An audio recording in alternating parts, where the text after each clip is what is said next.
बंदी छोड़ सतगुरु रामपाल जी परमेश्वर जी की जय हो। सत्साई भाइयों और बहनों, पुस्तक मानवता का गिरता तथा विकास, इसके ऊपर वीडियो बनाने की श्रृंखला जारी है। इसी श्रृंखला में आज हमारा ये 5वें नंबर का वीडियो है। प्रत्येक वीडियो में गुरुदेव भगवान के आशीर्वाद से हमें कुछ न कुछ अध्यात्म से संबंधित विशेष बातें जानने और समझने को मिल रही हैं। भाइयों और बहनों, आज इस पुस्तक में एक अन्य पवित्र पुस्तक ज्ञान गंगा की भूमिका के विषय में थोड़ा बहुत जिक्र किया हुआ है, जिसको हम पढ़ेंगे ताकि ज्ञान गंगा पुस्तक को पढ़ने में हमारी रुचि बने। तो आगे का वीडियो शुरू करें उससे पहले पूज्य गुरुदेव भगवान का जयकारा लगाएंगे, उनसे आशीर्वाद प्राप्त करेंगे। बंदी छोड़ सतगुरु रामपाल जी परमेश्वर जी की जय हो।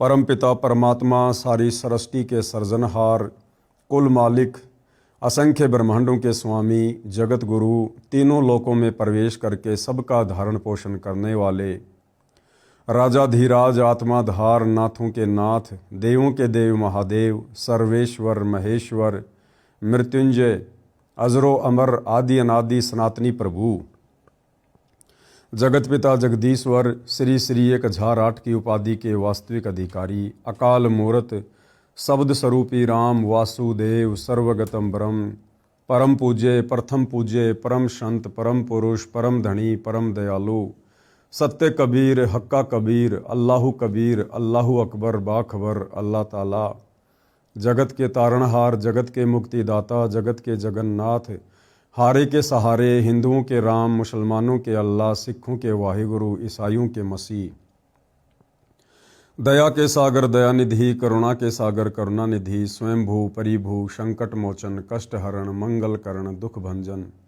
अविगत कबीर, निर्विकार निर्विषम परमात्मा, अलय अलेख सतगुरु, आदि अनादि सतगुरु, असली मर्यादा पुरुषोत्तम, असली राम, असली कृष्ण, असली घनश्याम, असली मुरारी, राजाओं के राजा, महाराजाओं के महाराजा, शहंशाहों के शहंशाह, सम्राटों के सम्राट, भगवानों के भगवान, अल्लाहों के अल्लाह, प्रभुओं के प्रभु, मसीहाओं के मसीह, सच्चे वाहिगुरु, बाबाओं के बाबा, पीरों के पीर, सेठों के सेठ, जगत सेठ, सावड़सा सेठ, सर्वगुण संपन्न, अनंत कोटि कलाओं के स्वामी, अनंत कोटि ब्रह्मांडों के नायक, योगियों में महायोगी, ध्यानियों में महाध्यानी, सिद्धों में परम सिद्ध, ज्ञानियों में तत्व ज्ञानी, ब्रह्म ज्ञानी, महाज्ञानी, परम ज्ञानी, सर्वश्रेष्ठ ज्ञानी, विज्ञानी, युवा कबीर, समर्थ कबीर, असमवात, अमित ओझा, सच्चे रहनुमा, करीम अल्लाह, सुभान अल्लाह, दुनिया के अंतिम पैगंबर। 8 सितंबर 1951 से गांव धनाना, जिला सोनीपत, हरियाणा, भारतवर्ष की पावन भूमि पे प्रकट रियल कल की भगवान श्री नारायण साकार हरि, श्री बाबा साहेब, नूर अनंत परमात्मा, सच्चे दरवेश, सच्चे बाखबर, संत शिरोमणि सतगुरु रामपाल जी परमेश्वर जी के चरण कमल में साध संगति से जुड़े हुए देश विदेश से आप और हम सभी सत्सेवक भाई बहनों का अनंत कोटि दंडवत प्रणाम।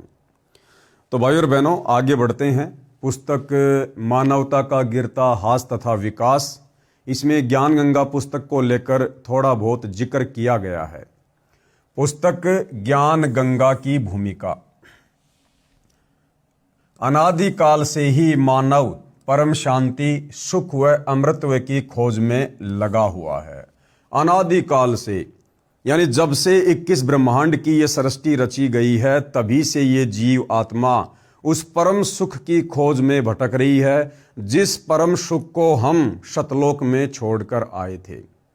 दूसरी बात भाई और बहनों, यदि 21 ब्रह्मांड में आत्माएं परम सुख व शांति की खोज में भटक रही है, इसका मतलब हम जिस 21 ब्रह्मांड में रह रहे हैं, जिस लोक में रह रहे हैं, यहाँ पर वो सुख नहीं है जिस सुख की इस आत्मा को चाहत है। वह अपने सामर्थ्य के अनुसार प्रयत्न करता आ रहा है, लेकिन उसकी ये चाहत कभी पूर्ण नहीं हो पा रही है। ऐसा इसलिए है कि उसे इस चाहत को प्राप्त करने के मार्ग का पूर्ण ज्ञान नहीं है। यानी सदा सदा का सुख, शाश्वत सुख, परम सुख जो सतलोक में मिलता है, उस सतलोक में जाने का मार्ग, वहां जाने की भक्ति, शास्त्र अनुकूल भक्ति विधि इस जीव आत्मा को स्वयं कबीर परमात्मा ही शतलोक से चलकर तत्वदर्शी संत का रूप धारण करके प्रदान करते हैं। उनके बिना शतलोक जाने का मार्ग 21 ब्रह्मांड में हमें कोई भी नहीं दे सकता है, नहीं बता सकता है। सभी प्राणी चाहते हैं कि कोई कार्य ना करना पड़े, क्योंकि सतलोक में किसी को कोई कार्य नहीं करना पड़ता है। खाने को स्वादिष्ट भोजन मिले, सतलोक में सर्व भोजन स्वादिष्ट ही मिलते हैं। पहनने को सुंदर वस्त्र मिले, रहने को आलीशान भवन हो। सतलोक में हमारे बड़े बड़े महल हैं जो आज भी सूने पड़े हुए हैं। घूमने के लिए सुंदर पार्क हो, मनोरंजन करने के लिए मधुर मधुर संगीत हो।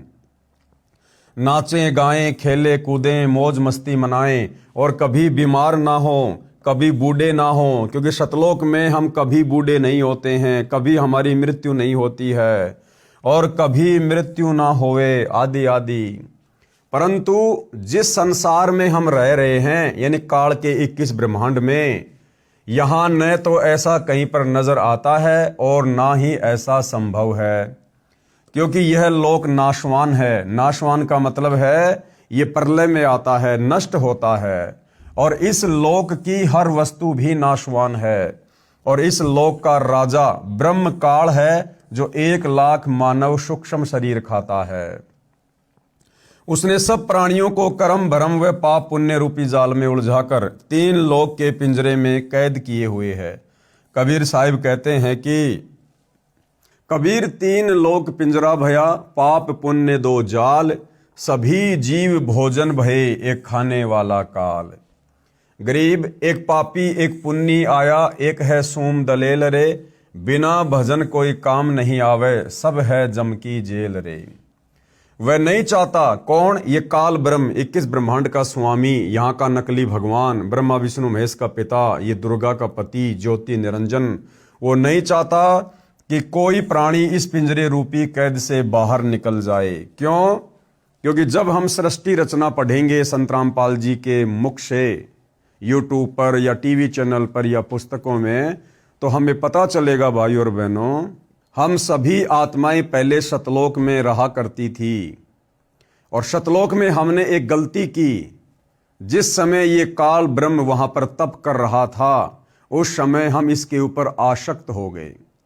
परमपिता परमेश्वर कबीर साहिब ने हमें बहुत समझाना चाहा, तरह तरह से आकाशवाणियां की, लेकिन हमने ध्यान नहीं दिया। अंत में इसी गलती के कारण, परमेश्वर का वचन तोड़ने के कारण, उनके आदेश की अवहेलना करने के कारण, उन्होंने हमारे को दिल से निष्कासित कर दिया और इस काल और दुर्गा के साथ 21 ब्रह्मांड सहित हम सभी आत्माओं को सजा के तौर पर यहां पर भेज दिया।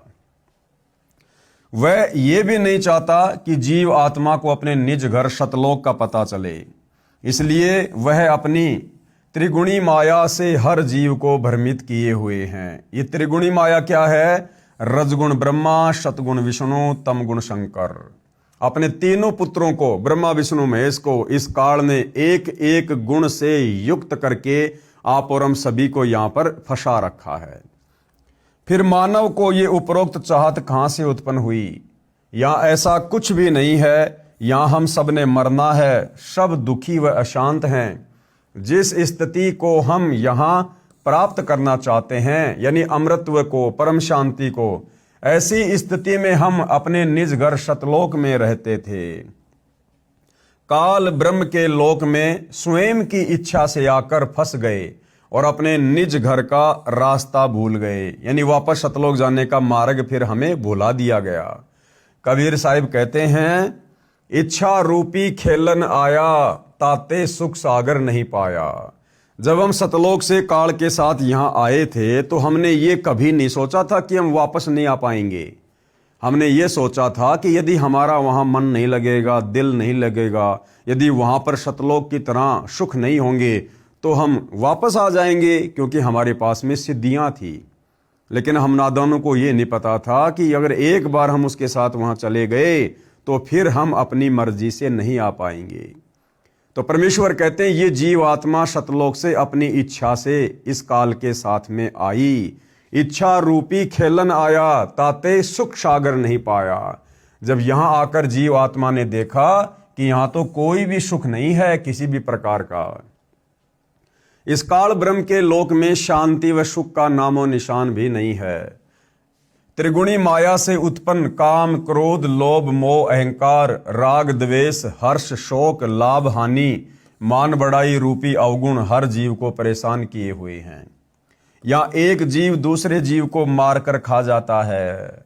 इंसान जानवरों को खा रहा है, जानवर दूसरे छोटे जानवरों को मारकर खा रहे हैं, मछलियां खा रहे हैं, बकरे मुर्गे खा रहे हैं। या एक जीव दूसरे जीव का भक्षण करता है, शोषण करता है, इज्जत लूट लेता है, धन लूट लेता है, शांति छीन लेता है।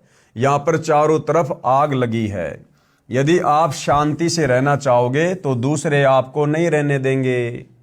अब भाई और बहनों, दुनिया की तो छोड़ो, इस भक्ति मार्ग में देख लो, आप और हम सभी सत्सेवक भाई बहन प्रेम पूर्वक शांति से ज्ञान को आधार बनाकर अपनी भक्ति करना चाहते हैं।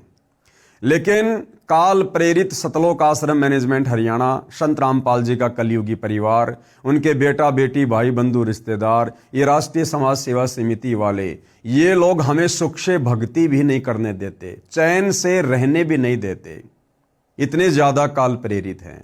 तो सोचिए भाई और बहनों, जब सतगुरु रामपाल जी के पंथ में भी काल का प्रवेश हो चुका है, उनके परिवार के माध्यम से, सतलोक आश्रम मैनेजमेंट हरियाणा के माध्यम से, तो सोचिए भाई और बहनों, बाकी दुनिया में किस कदर काम, क्रोध, लोभ, मोह, अहंकार, मान बढ़ाई, राग, द्वेष, ईर्ष्या की आग लगी होगी। आपके न चाहते हुए भी चोर चोरी कर ले जाता है, डाकू डाका डाल ले जाता है, दुर्घटना घट जाती है, किसान की फसल खराब हो जाती है, व्यापारी का व्यापार ठप हो जाता है, राजा का राज्य छीन लिया जाता है, स्वस्थ शरीर में बीमारी लग जाती है। अर्थात यहां पर कोई भी वस्तु सुरक्षित नहीं है। राजाओं के राज, इज्जतदार की इज्जत, धनवान का धन, ताकतवर की ताकत, और यहां तक कि हम सभी के शरीर भी अचानक छीन लिए जाते हैं। यानी कब किसकी यहां मृत्यु हो जाए कोई भरोसा नहीं है। माता पिता के सामने जवान बेटा बेटी मर जाते हैं, दूध पीते बच्चों को रोते बिलखते छोड़कर माता पिता मर जाते हैं, जवान बहनें विधवा हो जाती हैं और पहाड़ से दुखों को भोगने को मजबूर हो जाते हैं। कहने का मतलब भाई और बहनों, परमपिता परमेश्वर सतगुरु रामपाल जी इस सोई हुई आत्मा को जगाना चाहते हैं कि हम जिस गंदे लोक के झूठे सुखों को सुख मानकर यहां जी रहे हैं, ये असल में सुख नहीं है। हमारे साथ इस काल के द्वारा एक बहुत बड़ा धोखा किया जा रहा है, और इस धोखे से हमें स्वयं कबीर परमात्मा ही सतगुरु रूप में आकर बाहर निकालते हैं। विचार करें कि क्या यह स्थान रहने के लायक है, लेकिन हम मजबूरी वश यहां रह रहे हैं, क्योंकि आज से पहले हमारे सामने कोई विकल्प नहीं था कि अगर भाई यहां ना जिए, यहां ना रहें तो फिर कहां जाएं, क्या करें। किसी भी धर्मगुरु के पास, आचार्य शंकराचार्य के पास भक्ति मार्ग नहीं था, तो हमारे पास कोई विकल्प नहीं था इसी व्यवस्था में सड़ने के अलावा। लेकिन अब स्वयं कबीर परमेश्वर जी सतगुरु रामपाल जी के नाम से धरती पर प्रकट हो चुके हैं, जिन्होंने अपने अमर प्रवचनों के माध्यम से, सृष्टि रचना के माध्यम से हमारे को अपने निज घर सतलोक की जानकारी दे दी है, और वहां ले चलने का भक्ति मार्ग भी हमें बता रहे हैं। अब हमने विचार करना होगा, क्योंकि इस काल के पिंजरे से बाहर निकलने का कोई रास्ता नजर नहीं आता, और हमें दूसरों को दुखी करने की व दुख सहने की आदत सी बन गई। यदि आप जी को इस लोक में रहने वाले दुखों से बचाव करना है, तो यहाँ के प्रभु काल से परम शक्ति युक्त परमेश्वर यानी परम अक्षर ब्रह्म की शरण लेनी पड़ेगी, कबीर परमात्मा की शरण लेनी पड़ेगी, जिस परमेश्वर का खौफ यानी डर इस काल भगवान को भी है, जिसके डर से यह उपरोक्त कष्ट उसी जीव को नहीं दे सकता जो पूर्ण परमात्मा अर्थात परम अक्षर ब्रह्म सत्य पुरुष की शरण पूर्ण संत के बताए मार्ग से ग्रहण करता है। और वो जो पूर्ण संत होता है भाई और बहनों, वो स्वयं कबीर परमात्मा ही होता है। तो वर्तमान में धरती पर पूर्ण संत की भूमिका सतगुरु रामपाल जी निभा रहे हैं, अर्थात सतगुरु रामपाल जी स्वयं सत्य पुरुष हैं, परम अक्षर पुरुष हैं, पूर्ण ब्रह्म हैं, कबीर देव हैं। और जो सतगुरु रामपाल जी की शरण में आ जाता है और मर्यादा में रहकर सत भक्ति करता है, काल उस आत्मा के निकट भी नहीं आ सकता। वह जब तक संसार में भक्ति करता रहेगा। कौन? सतगुरु रामपाल जी की शरण में आकर मर्यादित भगत। वह जब तक संसार में भक्ति करता रहेगा उसको उपरोक्त कष्ट आजीवन नहीं होंगे। जो व्यक्ति इस पुस्तक को पढ़ेगा, किस पुस्तक को? पवित्र ज्ञान गंगा को, उसको ज्ञान हो जाएगा कि हम अपने निज घर को भूल गए हैं। वह परम शांति व सुख यहाँ न होकर निज घर शतलोक में है, जहां पर ना जन्म है, ना मृत्यु है, ना बुढ़ापा है, न दुख, न कोई लड़ाई झगड़ा है, न कोई बीमारी है, न पैसे का कोई लेन देन है। वहां पर कमाना ही नहीं पड़ता, ना पैसे की कोई आवश्यकता है। वहां भक्ति से सब कुछ परमात्मा हमें फ्री में उपलब्ध करवाते हैं। नए मनोरंजन के साधन खरीदना है, वहां पर सब परमात्मा द्वारा निःशुल्क व अखंड है। जिस प्रकार भाई और बहनों, एक छोटा बच्चा जब तक वो अपने माता पिता के ऊपर आश्रित होता है, उस छोटे बच्चे को ना कमाने की आवश्यकता है, ना कमाने की चिंता होती है, और समय अनुसार सर्व सुविधा अपने सामर्थ्य के अनुसार उसके माता पिता उस बच्चे को उपलब्ध करवाते हैं। इसी प्रकार शतलोक में हमारे परमपिता परमेश्वर कबीर साहिब सतगुरु रामपाल जी भगवान हमें हर प्रकार की सुविधा मुफ्त में उपलब्ध करवाते हैं। बंदी छोड़ गरीबदास जी महाराज की वाणी में प्रमाण है कि बिन ही मुख सारंग राग, बिन ही तंती तार, बिना सुर अलगोजे बजें नगर नाच घुमार। घंटा बाजे ताल नग, मंजीरे डफ झांझ, मुरली मधुर सुहावनी निस्वासर और सांझ। बिन बिहंगम बाज ही तर्क तंबूरे तीर, राग खंड नहीं होत हैं बंद्या रहत समीर। तर्क नहीं तोरा नहीं, ना ही कसीस कबाब, अमृत प्याले मद पीवें जो बाठी चवे शराब। मतवाले मस्तानपुर गली गली गुलजार, शंख शराबी फिरत हैं चलो ताश बाजार। शंख शंख पत्नी नाचें गावें शब्द सुभान, चंद्र बदन सूरजमुखी नाही मान गुमान। शंख हिंडोले नूर नग झूले संत हजूर, तख्त धनी के पास कर ऐसा मुल्क जहूर। नदी नाव नाले बगें छूटे फुहारे शून्य, भरे होद सरवर सदा नहीं पाप नहीं पुण्य। ना कोई भिक्षुक दान दे, ना कोई हार व्यवहार, ना कोई जन्मे मरे ऐसा देश हमार। जहाँ शंखों लहर मेहर की उपजय कहर जहाँ नहीं कोई, और दास गरीब अचल अविनाशी सुख का सागर सोई। सतलोक में केवल एक रस परम शांति व सुख है। जब तक हम सतलोक में नहीं जाएंगे तब तक हम परम शांति सुख व अमृतत्व को प्राप्त नहीं कर सकते। सतलोक में जाना तभी संभव है जब हम पूर्ण संत से उपदेश लेकर पूर्ण परमात्मा की आजीवन भक्ति करते रहें। और आप और हमारा सौभाग्य भाई और बहनों, वर्तमान में वह पूर्ण संत यानी स्वयं कबीर परमात्मा तत्वदर्शी संत की भूमिका कर रहे हैं संत रामपाल जी के नाम से। जब हम पूर्ण संत से उपदेश लेकर पूर्ण परमात्मा की आजीवन भक्ति करते रहें, इस पुस्तक के माध्यम से जो हम संदेश देना चाहते हैं उसमें किसी देवी देवता व धर्म की बुराई ना करके सर्व पवित्र धर्म ग्रंथों में छुपे गूढ़ रहस्य को उजागर करके यथार्थ भक्ति मार्ग बताना चाहा है, जो कि वर्तमान के सर्व संत महंत व आचार्य गुरु साहिबान शास्त्रों में छिपे गूढ़ रहस्य को समझ नहीं पाए। परम पूज्य कबीर साहिब अपनी वाणी में कहते हैं कि वेद कतेब झूठे नहीं भाई। वेद यानी हिंदू के चारों ग्रंथ वेद, और कतेब यानी मुसलमानों की पुस्तकें तौरात जबूर इंजिल। कहते हैं ये झूठे नहीं है, झूठे वो हैं जो इन पुस्तकों में लिखे ज्ञान को समझ नहीं पाए, जिस कारण भगत समाज को अपार हानि हो रही है। यानी हम अपने अनमोल मनुष्य जीवन को बर्बाद कर रहे हैं। इस शरीर में जो श्वासें हैं, जिन श्वासों के आधार से आप और हमें ये जीवन मिलता है, हम अपनी अनमोल श्वासें बर्बाद कर रहे हैं। हमने एक एक श्वास में परमपिता परमेश्वर जी का नाम जाप करना था, सुमरण करना था, लेकिन हमारे जो नकली ज्ञानहीन गुरु हैं, धर्म गुरु हैं, आचार्य शंकराचार्य हैं, इनको स्वयं शास्त्रों का ज्ञान नहीं था। ये हमें शत भक्ति नहीं दे पाए, नहीं बता पाए, जिस कारण से अनमोल मनुष्य जीवन को ये लोग बर्बाद करवा रहे हैं, जिस कारण भगत समाज को अपार हानि हो रही है। सब अपने अनुमान से वे झूठे गुरुओं द्वारा बताई गई शास्त्र विरुद्ध साधना करते हैं, जिससे न मानसिक शांति मिलती है और ना ही शारीरिक सुख। न ही घर व कारोबार में लाभ होता है और न ही परमेश्वर का साक्षात्कार होता है और न ही मोक्ष प्राप्ति होती है। ये सब सुख कैसे मिलें तथा ये जानने के लिए कि मैं कौन हूँ, कहाँ से आया हूँ, क्यों जन्म लेता हूँ, क्यों मरता हूँ और क्यों दुख भोगता हूँ।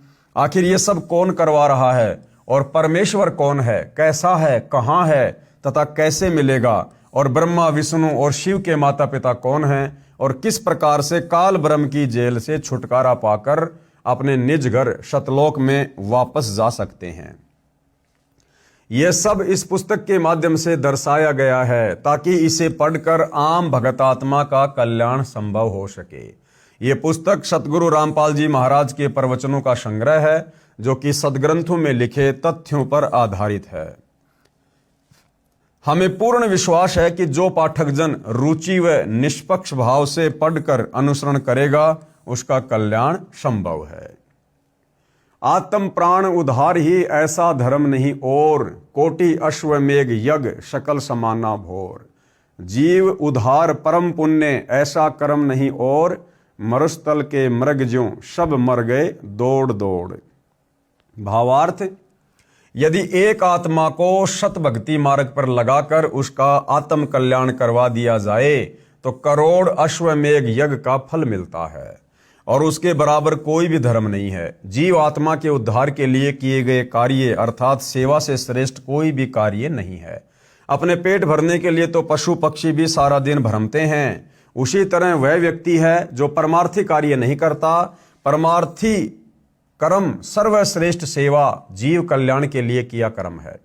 यानी किसी को सत भक्ति पर लगा दिया जाए, सच्चे सतगुरु से जोड़ दिया जाए, आत्म कल्याण के मार्ग पर लगा दिया जाए तो इससे बड़ा कोई भी परमार्थी कार्य नहीं है, कोई भी धर्म नहीं है। जीव कल्याण का कार्य न करके सर्व मानव मरुस्थल के हिरण की तरह दौड़ दौड़ कर मर जाते हैं, जिसे कुछ दूरी पर जल ही जल दिखाई देता है और वहां दौड़कर जाने पर थल ही प्राप्त होता है। फिर कुछ दूरी पर थल का जल दिखाई देता है, अंत में उस हिरण की प्यास से ही मृत्यु हो जाती है। ठीक इसी प्रकार जो प्राणी इस काल लोक में जहां हम रह रहे हैं वे उस हिरण के समान सुख की आशा करते हैं। जैसे निसंतान सोचता है संतान होने पर सुखी हो जाऊंगा। संतान वालों से पूछो तो उनकी अनेकों समस्याएं सुनने को मिलेंगी। निर्धन व्यक्ति सोचता है कि धन हो जाए तो मैं सुखी हो जाऊं। जब धनवानों की खुशल जानने के लिए प्रश्न करोगे तो ढेर सारी परेशानियां सुनने को मिलेंगी। कोई राज्य प्राप्ति से सुख मानता है, ये उसकी महाभूल है। राजा को मंत्री, मुख्यमंत्री, प्रधानमंत्री, राष्ट्रपति को शौपन में भी सुख नहीं होता। जैसे 4-5 सदस्यों के परिवार का मुखिया अपने परिवार के प्रबंध में कितना परेशान रहता है, राजा तो एक क्षेत्र का मुखिया होता है, उसके प्रबंध में सुख शौपन में भी नहीं होता। राजा लोग शराब पीकर कुछ गम भुलाते हैं, माया इकट्ठा करने के लिए जनता से टैक्स लेते हैं। फिर अगले जन्मों में जो राजा सत भक्ति नहीं करते, पशु योनियों को प्राप्त होकर प्रत्येक प्राणी से वसूले टैक्स को उनके पशु बनकर लौटाते हैं। जो व्यक्ति मनमुखी होकर तथा झूठे गुरुओं से दीक्षा लेकर भक्ति तथा धर्म करता है, वे सोचते हैं कि भविष्य में सुख होगा, लेकिन इसके विपरीत दुख ही प्राप्त होता है। कबीर साहिब कहते हैं कि मेरा ये ज्ञान ऐसा है कि यदि ज्ञानी पुरुष होगा तो इसे सुनकर हृदय में बसा लेगा और यदि मूर्ख होगा तो उसकी समझ से बाहर है। कबीर ज्ञानी हो सो हृदय लगाई और मूर्ख हो तो गम ना पाई। आत्मा न भूले परमात्मा। महाभारत में प्रकरण आता है कि जिस समय द्रौपदी का चीरहरण होने जा रहा था, उस समय उसने सोचा था कि सभा में मेरे 5 पति पांडव तथा भीष्म पितामह, द्रोणाचार्य, कर्ण जैसे योद्धा, अति माननीय व्यक्ति विराजमान है, मेरी रक्षा अवश्य होगी। परंतु उसकी आशा पर पानी फिर गया, क्योंकि दुर्योधन की सेवावश हुए भीष्म पितामह, कर्ण तथा द्रोणाचार्य गुरु भी अपने कर्तव्य को भूल गए। पांडव वचनों में बंधे थे। समाज के व्यक्तियों की आशा त्याग कर द्रौपदी ने जब परमात्मा को पुकारा, उसकी इज्जत बची, विश्व में उदाहरण बना। हरि का अर्थ है सर्व कष्ट हरने वाला। हरि का क्या अर्थ होता है? जो सर्व कष्टों का हरण करता है, दुखों का हरण करता है, उसको हरि कहते हैं। अब भाई और बहनों, हरि के ऊपर जो टॉपिक चला है इसको ध्यान से सुनना, ध्यान से समझना कि वर्तमान में वो हरि धरती पर कौन है। हरि का अर्थ है सर्व कष्ट हरने वाला, अर्थात परमेश्वर। यानी हरि का दूसरा नाम क्या है? परमेश्वर। और परमेश्वर कौन है भाई और बहनों? कबीर जी। अब आगे चलकर लेखक के द्वारा इस पुस्तक में लिखा गया है कि वर्तमान में धरती पर हरि कौन है। वर्तमान में धरती पर हरि है सतगुरु रामपाल जी। और हरि का दूसरा नाम क्या है? परमेश्वर। तो सतगुरु रामपाल जी कौन हुए? परमेश्वर। हरि का अर्थ है सर्व कष्ट हरण करने वाला, अर्थात परमेश्वर। एक समय किसी मंत्री जी की कृपया से एक लड़के की नौकरी लगी, अपॉइंटमेंट पत्र भी आ गया। नौकरी पर जाने से पहले ही दुर्घटना में मृत्यु हो गई। नौकरी भी मिली परंतु जिंदगी नहीं मिली। जिंदगी तथा रोजगार परमात्मा दोनों दे सकता है। जिस समय राजा लोगों को, राजनेताओं को भी आपदाएं घेर लेती है, उस समय वे भी परमेश्वर से ही संकट निवारण करवाते हैं। इसलिए आपसे निवेदन है कि कबीर परमेश्वर जी कहते हैं कि एक कै सादें सब सदें, सब सादे सब जाए, और माली सींचे मूल को फले फुले अघाए। यानी इस दुनिया में सबकी आशा त्याग कर सच्चे सतगुरु की शरण में आकर केवल उन्हीं से उम्मीद करनी चाहिए। यदि परमात्मा प्रसन्न हो जाता है तो सर्व कार्य सिद्ध हो जाते हैं। एक व्यक्ति ने बताया कि मेरा मामा जी संजय गांधी पुत्र श्रीमती इंदिरा गांधी जी पूर्व प्रधानमंत्री के बहुत निकट का था। कई व्यक्तियों से दुश्मनी भी बना ली, अहंकार में आकर कि मैं संजय गांधी का खास आदमी हूं। जिस समय संजय गांधी जी की मृत्यु विमान दुर्घटना में हो गई, तब मेरा मामा जी इतनी टेंशन में हो गया, उसका मानसिक संतुलन बिगड़ गया। 3 महीनों तक घर से नहीं निकला, घर में ही टट्टी पेशाब करने लगा। चारपाई पकड़ गया, 80 किलोग्राम वजन था, मात्र 42 किलोग्राम रह गया। एक समय पोलैंड देश का पूरा मंत्रिमंडल, प्रधानमंत्री जी तथा अन्य केंद्रीय मंत्रियों तथा एमपी व सचिवों सहित हवाई जहाज के द्वारा 95 व्यक्तियों की मृत्यु हो गई। जो व्यक्ति उनके स्वागत के लिए फूल मालाएं, नोटों की मालाएं लिए खड़े थे, उनकी आशाओं पर पानी फिर गया। वे मंत्री, प्रधानमंत्री कितनी आशाओं को साथ लिए जा रहे थे। जो व्यक्ति इन्हीं तक सीमित है, उनका उद्देश्य कितना दुर्बल है, ये आसानी से समझा जा सकता है। एक समय आंध्र प्रदेश तथा अरुणाचल के मुख्यमंत्री हेलीकॉप्टर से यात्रा कर रहे थे। उनके आगमन के स्वागत के लिए प्रशंसक फूल व नोटों की मालाएं लिए खड़े प्रतीक्षा कर रहे थे। मुख्यमंत्री जी से लाभ प्राप्ति की आशाएं लिए खड़े थे। मुख्यमंत्री जी का हेलीकॉप्टर दुर्घटनाग्रस्त हो गया, दोनों की मौत हो गई। 3 दिन के बाद शव मिला। जंगलों में शव को गीदड़ घसीट रहे थे। संत रामपाल जी अपने सत्संगों में बताते हैं कि सन 1997 में एक भगत का रिश्तेदार उनके घर पर आया। अगले दिन सत्संग था। भगत ने अपने रिश्तेदार से प्रार्थना की कि आप सत्संग सुनकर जाना। रिश्तेदार ने बताया कि कल मुझे चंडीगढ़ जाना है, वहां एक पार्टी के साथ मेरा अनुबंध होना है, एग्रीमेंट होना है, जिसमें मुझे 5 लाख रुपए का लाभ होगा। भगत ने बहुत समझाया कि सत्संग दिन के 9 से 11 बजे तक है, आप सत्संग सुनकर चले जाना, परंतु वह माया का पुजारी नहीं माना। अपनी कार गाड़ी से सपरिवार चंडीगढ़ के लिए रवाना हो गया। चंडीगढ़ से 40 किलोमीटर पहले ही कार दुर्घटना में पूरा परिवार, पत्नी, पुत्र, पुत्री, चारों सदस्य मारे गए। अब सिर पर धर ले 5 लाख के लाभ को। कबीर परमेश्वर जी हमें समझाते हैं, राम नाम कड़वा लागे और मीठे लागे दाम, दुविधा में दोनों गए, माया मिली ना राम। उपरोक्त घटनाओं पर गंभीरता से चिंतन करने से पता चलता है कि हम मनुष्य जन्म के मूल उद्देश्य सत भक्ति करके मोक्ष प्राप्ति करना। मनुष्य जन्म का मूल मकसद क्या है? सत भक्ति करके सच्चे सतगुरु की शरण में आकर अपनी आत्मा का कल्याण करवाना। उसको भूलकर धन जोड़ने व कोठी बंगले बनाने तक सीमित हो गए। परमेश्वर कबीर जी कहते हैं, भाई काया तेरी है नहीं कि हे नादान प्राणी, ये शरीर भी तेरा नहीं है, फिर ये माया, ये धन दौलत तेरी कहां से हो जाएगी। उधम करो और नाम जपो, अपना छोटा मोटा काम धंधा भी करो और परमात्मा का नाम जाप भी करो। मनुष्य के कार्य हैं दोए। परमात्मा की भक्ति से जीवन रक्षा भी होती है तथा निर्वाह भी अच्छा चलता है, क्योंकि परमात्मा ही सबका पालनहार है। जीव को उसके पूर्व जन्म के संस्कार से ही प्राप्त होता है। यदि 2 नंबर से अधर्म से कुछ धनराशि इकट्ठा भी कर लेता है तो वह किसी अन्य कारणों से नष्ट हो जाती है। कोई बीमार हो जाएगा, एक्सीडेंट में पैसे बर्बाद हो जाएंगे, बच्चे बर्बाद कर देंगे। उदाहरण के लिए एक व्यक्ति ने बताया कि मेरा इकलौता बेटा था, उसको सुखी व धनी बनाने के लिए बहुत से तरीकों को अपनाया जो पाप कर्म था। पुत्र अस्वस्थ हो गया, अंत में दोनों गुर्दे फैल हो गए। सन 1990 में गुर्दे बदलवाने तथा अन्य उपचार में 3.5 लाख रुपए खर्च हुए, जिस कारण से कुछ कर्जा भी हो गया। इलाज तो सफल हो गया, पुत्र स्वस्थ हो गया, परंतु 6 महीने के बाद वह पुत्र बस दुर्घटना में मारा गया।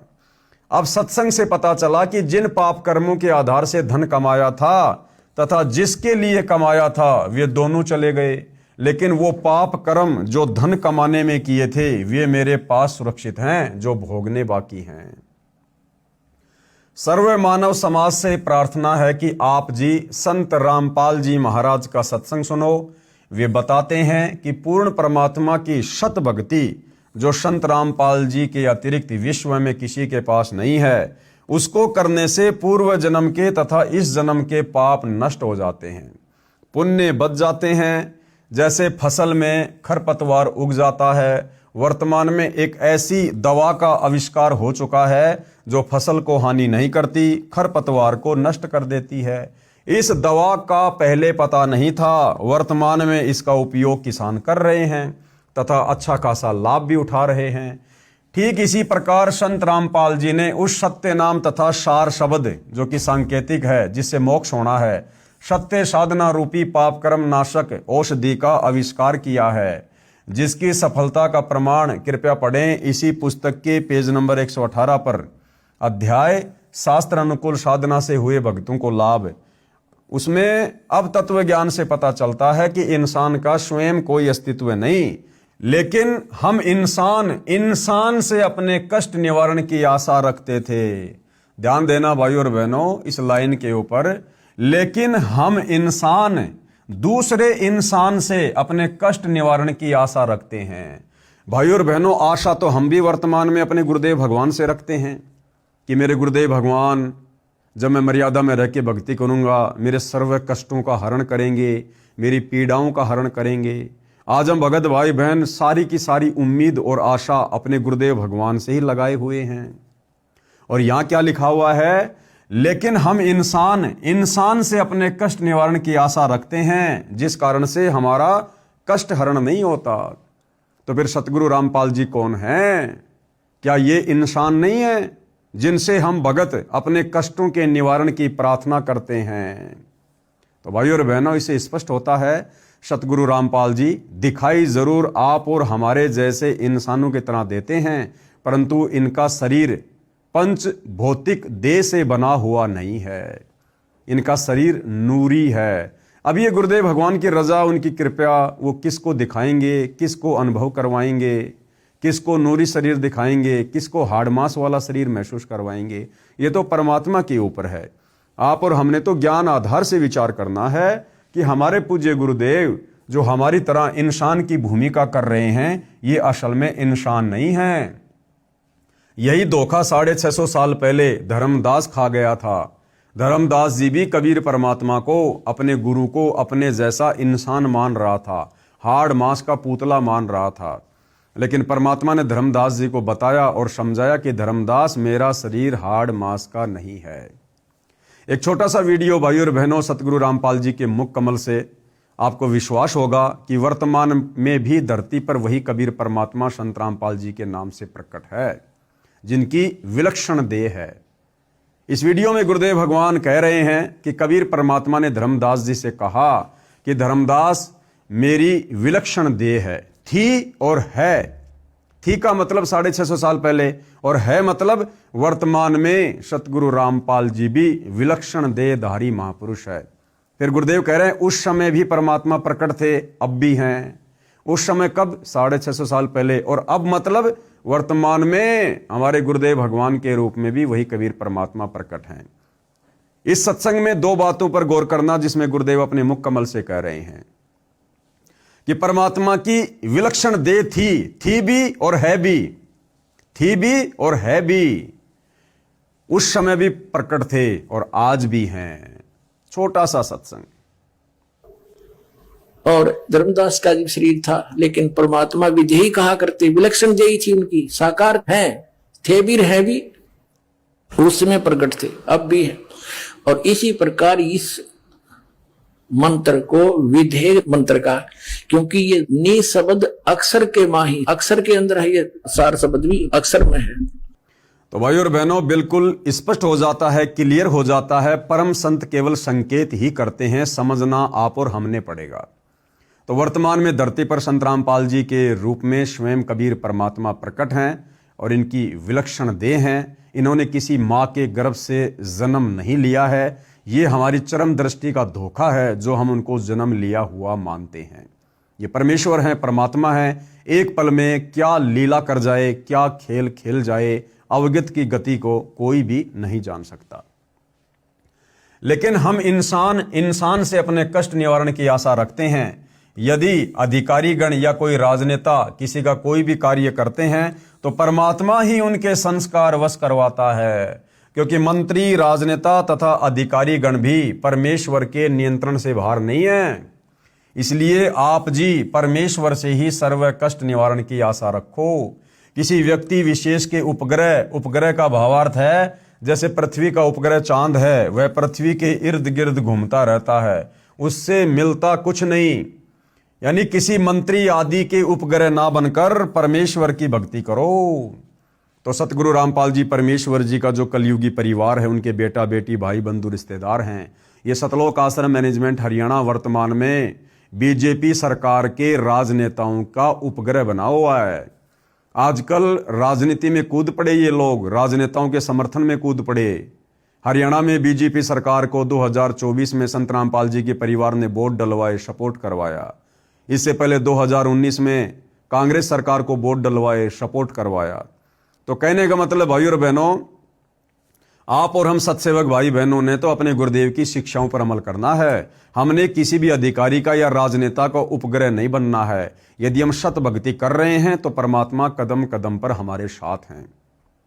जिस प्रकार से वर्तमान में गुरुदेव का कलयुगी परिवार सतलोक आश्रम मैनेजमेंट हरियाणा राजनेताओं का उपग्रह बना हुआ है, उस प्रकार से आप और हमने सौपन में भी राजनेताओं से किसी प्रकार की कोई उम्मीद नहीं करनी है।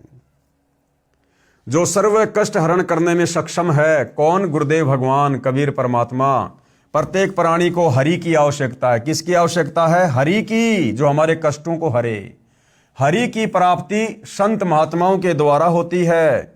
संत केवल इंसान ही नहीं होते, परमेश्वर की शक्ति युक्त भी होते हैं। कबीर जी ने कहा है, पर्वत पर्वत में फिरा कारण अपने राम, राम जैसे संत मिले तिन सारे सब काम। मानवता के पूर्ण विकास का कार्य अनादिकाल से भारत ही करता आया है। यानी हर बार इस कबीर परमेश्वर का भक्ति मार्ग भारत से ही शुरू होता है। इसी पुण्य भूमि पर अवतारों का अवतरण अनादिकाल से होता आ रहा है।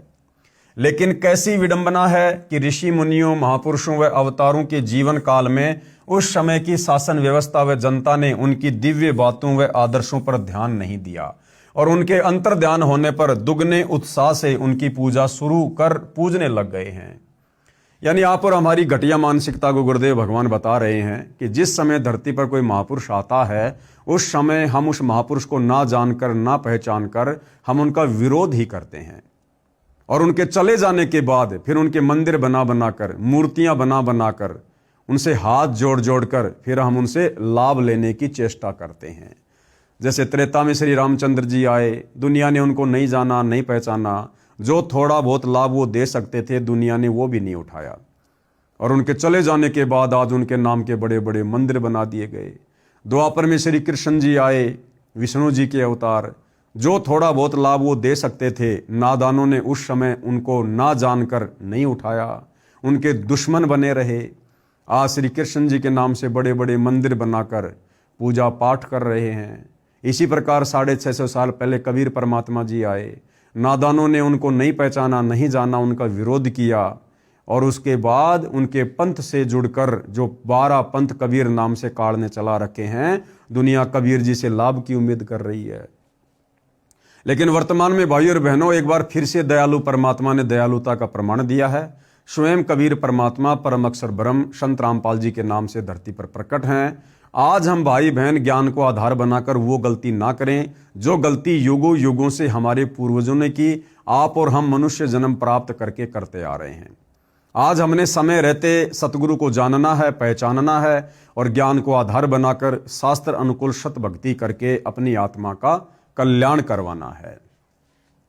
ये भी एक विडंबना ही है कि हम जीवंत और समय रहते उनकी नहीं मानते, अपितु उनका विरोध व अपमान ही करते रहे, तथा कुछ स्वार्थी तत्व जनता को भ्रमित करके परम संत को बदनाम करके सत भक्ति में बाधक बनते हैं। यह उक्ति प्रत्येक युग में चरितार्थ होती आई है और आज भी हो रही है। यानी वर्तमान में भी ज्यादातर लोग संत रामपाल जी को ना पहचान कर, ना जानकर उनके विरोध में आकर अपने कर्म ही बिगाड़ रहे हैं। जो महापुरुष हजारों कष्टों को सहन करके अपनी तपस्या व सत्य पर अडिग रहता है, उसकी बात असत्य नहीं हो सकती। सत्य पर अडिग रहते हुए ईसा मसीह जी ने अपने शरीर में कीलों की भयंकर पीड़ा को झेला। संत गरीबदास जी महाराज, परमेश्वर कबीर साहिब जी, श्री नानक साहिब जी तथा श्री राम व श्री कृष्ण जी को भी यातनाओं का शिकार होना पड़ा। वर्तमान में उसी श्रृंखला में संत रामपाल जी महाराज परमेश्वर के अवतार के रूप में, परमेश्वर के अवतार के रूप में नहीं, साक्षात परमेश्वर। कबीर परमात्मा का कोई अवतार नहीं होता है। अवतार वो भेजता है जो समर्थ नहीं होता। जैसे काल है, 21 ब्रह्मांड का स्वामी है, ये असमर्थ है, इसके सामने बहुत सी मजबूरियां हैं, ये स्वयं किसी के सामने अपने ओरिजिनल रूप में प्रकट नहीं हो सकता, इसलिए ये किसी दूसरे के शरीर का प्रयोग करता है। ब्रह्मा विष्णु महेश हैं, ये समर्थ नहीं है, इसलिए ये अपने अंश अवतार भेजते हैं। लेकिन कबीर परमात्मा वो तो सबसे बड़ा समर्थ भगवान है, भगवानों का भगवान है, और उन्होंने किसी को अवतार रूप में यहां भेजने की आवश्यकता नहीं पड़ती है। इसलिए कबीर परमात्मा का आज से पहले चारों युगों में ना कभी कोई अवतार हुआ है, ना कभी कोई अवतार होगा। ये कबीर परमात्मा समर्थ हैं। इनकी वाणी है कि समर्थ का काम उसी को साजे और करे तो मूर्ख बाजे। कबीर परमेश्वर का काम कबीर परमेश्वर ही कर सकता है, दूसरा कोई नहीं कर सकता। इसलिए ये कबीर परमात्मा चारों युगों में स्वयं ही आए हैं, अपने आप को छुपाते हैं, ये बात अलग है। वर्तमान में भी कबीर परमात्मा स्वयं ही संत रामपाल जी के नाम से धरती पर प्रकट हैं, विद्यमान है। अपने आप को कबीर जी का अवतार कहकर, उनका दास कहकर, उनका परमहंस कहकर छुपा रहे हैं, ये बात अलग है। धरती पर मानव उद्धार का महापरोपकारी कार्य कर रहे हैं तथा उसी तरह यातनाओं का शिकार भी हो रहे हैं। सजनों, यदि आज के करोड़ों मानव परम तत्व के ज्ञाता संत रामपाल जी महाराज जी के बताए पथा अनुसार, यानी उनके मार्गदर्शन अनुसार अपनी जीवन शैली को सुधार लेंगे तो पूरे विश्व में सद्भावना, आपसी भाईचारा, दया तथा सत भक्ति का वातावरण हो जाएगा। वर्तमान का मानव बुद्धिजीवी है, इसलिए संत के विचारों को अवश्य स्वीकार करेगा तथा धन्य होगा। वह संत है जगत गुरु तत्वदर्शी संत रामपाल जी महाराज। हे भोले मानव, कुछ विचार कर। अब ये भोले मानव कौन है?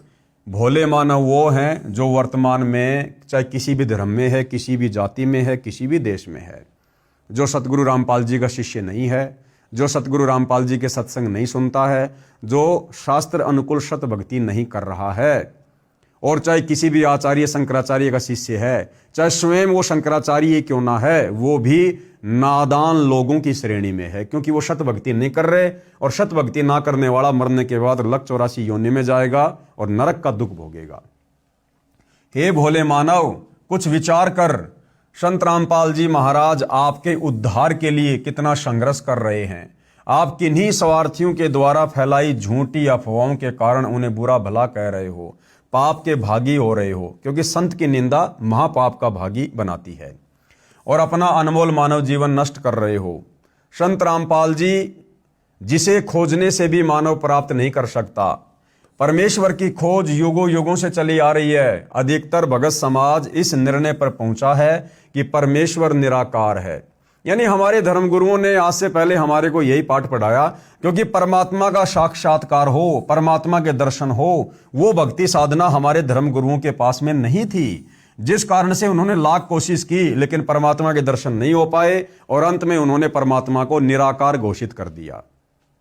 समाधि अभ्यास करने वालों ने बताया कि परमेश्वर का प्रकाश देखा जाता है। अब ये प्रकाश रूप में काल दर्शन दे देता है, और वो साधक प्रसन्न हो जाता है कि मैंने भगवान के दर्शन कर लिए। अधिकतर गुरुजन यही बताते हैं कि परमेश्वर निराकार है, जबकि सर्व धर्मों के सदग्रंथ स्पष्ट बता रहे हैं कि परमात्मा साकार है, दिखाई देता है, मनुष्य के जैसा है, वह मनुष्य के समान है, ऊपर प्रकाशमान अमर लोक में रहता है, यानी सतलोक में, सचखंड में रहता है, वहां से चलकर यहां आता है, नेक आत्माओं को मिलता है। प्रत्येक धर्म के व्यक्ति तथा गुरुजन अपने अपने सदग्रंथों को सत्य मानते हैं कि परमात्मा की यथार्थ स्थिति तथा प्राप्ति विधि इन पवित्र सदग्रंथों में वर्णित है। फिर ये विरोधाभास किस कारण से है, वास्तविकता क्या है, वह इस पवित्र पुस्तक से स्पष्ट हो जाएगा। यानी जब आप पवित्र पुस्तक ज्ञान गंगा को पढ़ेंगे गहराई से, ध्यान से, तो आपको इन सभी सवालों के जवाब मिल जाएंगे। इस पुस्तक में बहुत से संतों के विचार लिखे हैं। संत रामपाल जी महाराज के प्रवचनों का भी कुछ अंश लिखा गया है, तथा कुछ भविष्यवाणियां भी लिखी हैं जो शुभ संकेत देती हैं, जो आने वाले व आ चुके एक महापुरुष के विषय में लिखी गई हैं। आप ध्यान देना भाइयों और बहनों, हम जितने भी संत रामपाल जी परमेश्वर जी के भगत हैं, आप और हमारे मतलब का ये पॉइंट है हरि की परिभाषा। ऊपर आप जियों ने इसी पुस्तक में पढ़ा कि हरि का दूसरा मतलब क्या होता है, परमेश्वर। और परमेश्वर कौन है, कबीर साहिब। अब वो हरि वर्तमान में कौन है? परमेश्वर का एक नाम हरि भी है। हरि नाम किसका है? परमेश्वर का, परम अक्षर ब्रह्म का, सत्य पुरुष का, कबीर देव का। हरि का अर्थ होता है सर्व कष्ट हरण, यानी सर्व दुखों का नाश करने वाला, सर्व कष्टों का निवारण परमेश्वर ही कर सकता है। इसलिए हरि शब्द परमेश्वर का बोधक है। हरि शब्द किसका बोधक है? परमेश्वर का। अब ध्यान देना आगे, फिर वर्तमान में हरि कौन है। अब परमेश्वर की क्या परिभाषा है? परमेश्वर की परिभाषा, जैसे किसी विभाग में कोई अधिकारी है वह साहब कहलाता है। उदाहरण के लिए तहसीलदार साहब, एसडीएम साहब, डीएम साहब, डीसी साहब, कमिश्नर साहब, प्रांत के मंत्री साहब, मुख्यमंत्री साहब, केंद्र के मंत्री साहब तथा प्रधानमंत्री साहब, माननीय राष्ट्रपति साहब, ये सब साहब ही कहलाते हैं। परंतु इन साहिबानों की शक्ति में बहुत अंतर होता है। ठीक इसी तरह हरि की परिभाषा है ब्रह्म, राम, अल्लाह, खुदा, ईश, गॉड, स्वामी, देव, मालिक, ये प्रभु के उपमात्मक नाम हैं। जैसे तीन लोक, पृथ्वी लोक, पाताल लोक, स्वर्ग लोक में तीन मंत्री साहब अर्थात भगवान हैं। रजगुण विभाग के साहब हैं ब्रह्मा जी, सतगुण विभाग के साहब हैं श्री विष्णु जी, और तमगुण विभाग के साहब हैं श्री शंकर जी। और इन तीनों भगवानों के ऊपर जो साहब है वो इनका पिता है काल ब्रह्म। इन तीन भगवानों के अंतर्गत अन्य 33 करोड़ देवता कार्य करते हैं। एक ब्रह्मांड में तीन लोकों, पृथ्वी लोक, पाताल लोक तथा स्वर्ग लोक के अतिरिक्त 14 लोक और हैं। एक ब्रह्मांड का मालिक ब्रह्म है, काल है, इसको काल ब्रह्म भी कहते हैं। ये श्री ब्रह्मा, श्री विष्णु तथा श्री शंकर जी के भी मालिक हैं, यानी उनका भी साहब है। ये ब्रह्म को मुख्यमंत्री जानो, यानी एक ब्रह्मांड में इस काल ब्रह्म को मुख्यमंत्री जानो, जो एक ब्रह्मांड का प्रभु यानी स्वामी है। इस काल ब्रह्म के 21 ब्रह्मांड हैं, ये प्रत्येक में मुख्यमंत्री का कार्य करता है। जब एक ब्रह्मांड में प्रलय सर्वनाश होती है तो सर्व प्राणियों को दूसरे ब्रह्मांड में ले जाता है। ब्रह्म केवल 21 ब्रह्मांड का स्वामी है, राम है, साहब है, परंतु ये हरि नहीं है, क्योंकि इसकी शक्ति असीमित नहीं है। ये केवल 21 ब्रह्मांड का राम है, साहब है, खुदा है, अल्लाह है, गॉड है। क्योंकि हरि का अर्थ है सर्व कष्ट हरण प्रभु, जो इस काल के भी कष्टों को हरता है, ब्रह्मा विष्णु महेश के कष्टों को भी हरता है, वो परमेश्वर। इससे अधिक शक्तिशाली पर ब्रह्म अर्थात अक्षर पुरुष है। अब इस काल ब्रह्म के ऊपर साहब कौन है? इससे अधिक शक्तिशाली राम प्रभु अल्लाह खुदा गॉड कौन है? पर ब्रह्म यानी अक्षर पुरुष, जो 7 संग ब्रह्मांडों का मालिक है, स्वामी है, ये भी हरि नहीं है। अक्षर पुरुष जिसके 7 संख ब्रह्मांड है, वो भी कंप्लीट साहब नहीं है, वो भी हरि नहीं है, वो भी परमेश्वर नहीं है। इन सर्व से शक्तिशाली अर्थात सर्वशक्तिमान परम अक्षर ब्रह्म अर्थात पूर्ण ब्रह्म है, जो ब्रह्मा विष्णु शंकर काल ब्रह्म और पर ब्रह्म के ऊपर भी साहब है। मालिक अर्थात स्वामी है, कुल का मालिक है, सारी सृष्टि का साहब है। वो कौन है? परम अक्षर ब्रह्म कबीर देव। परम अक्षर ब्रह्म के अतिरिक्त जितने भी प्रभु साहब हैं, वे केवल किया कर्म ही प्राणी को प्रदान कर सकते हैं। वे किसी प्राणी की किस्मत में लिखे लेख को कम अधिक नहीं कर सकते। जैसा कर्म जीव करता है वैसा ही भोगना पड़ता है। परंतु परम अक्षर ब्रह्म जो सबका साहब है, पूर्ण ब्रह्म, उसमें यह शक्ति है कि वह जीव के सर्व कर्मों में परिवर्तन कर सकता है, नया भाग्य लिख सकता है, नई किस्मत बना सकता है। किस्मत यानी प्रारब्ध में कितना ही कष्ट क्यों ना हो, या मृत्यु भी कम आयु में होनी हो, उस कष्ट का निवारण करके अधिक आयु साधक को प्रदान कर देते हैं। अन्य कष्ट भी कितना ही भयंकर हो, कितनी भयंकर बीमारी हो, उसका हरण करके सुखी कर देते हैं। कौन? परम अक्षर ब्रह्म कबीर देव, सबका साहब, सबका मालिक। जैसे किसी ने गलती से विष पान कर लिया, विष तो उसके जीवन का अंत करेगा ही करेगा। यदि विष नाशक औषधि का प्रयोग किया जाए तो विष अपना प्रभाव नहीं कर सकता। इसी प्रकार परम अक्षर ब्रह्म ही वह औषधि है, वो दवा है, जो काल ब्रह्म रूपी अजगर के विष यानी कष्ट को भी हरण कर देता है। ब्रह्म तो स्वयं काल है अर्थात अजगर है, ये जीव को सुख नहीं दुख ही दे सकता है।